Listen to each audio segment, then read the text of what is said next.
এটা হচ্ছে আমার ছোট্ট মামুনি। আজকে সকালবেলায় সে উবুর হওয়া শিখে যাচ্ছে, মানে উবুর হয়েছে, তার মানে আজকের থেকে মনে হয় ওর আরেকটা ধাপ অতিক্রম করতে যাচ্ছে। তো আমার ছোট্ট মামুনিকে এখানে শোয়াই রেখে বড় মামুনিকে ভাত খেতে বসিয়ে রেখে আসলাম। সে এখন ভাত খাচ্ছে। আর এই যে আমার ছোট্ট মামুনির সাথে এখন খেলা করব, তাকে তুতুন খাওয়াতে হবে। সে অনেকক্ষণ ধরে একা একা বিছানায় শুয়ে আছে। আমি অবশ্যই সময় পাচ্ছিলাম না।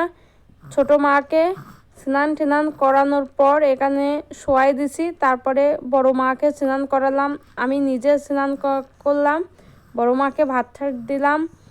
তাও আমার মামুনি একটু কাঁদেনি। লক্ষ্মী মামুনি আমার, সে নিজে নিজে খেলা করতেছে, সে নিজে নিজে উবুর হওয়ার চেষ্টা করতেছে। দুষ্টু বুড়ি তুমি আমার, দুষ্টু বুড়ি, আদরের দুষ্টু বুড়ি। হ্যাঁ, মোবাইলের দিকে শুধু তাকায় থাকে। অন্য সময় কথা বললে হাসে, কিন্তু এখন শুধু তাকায় থাকতেছে।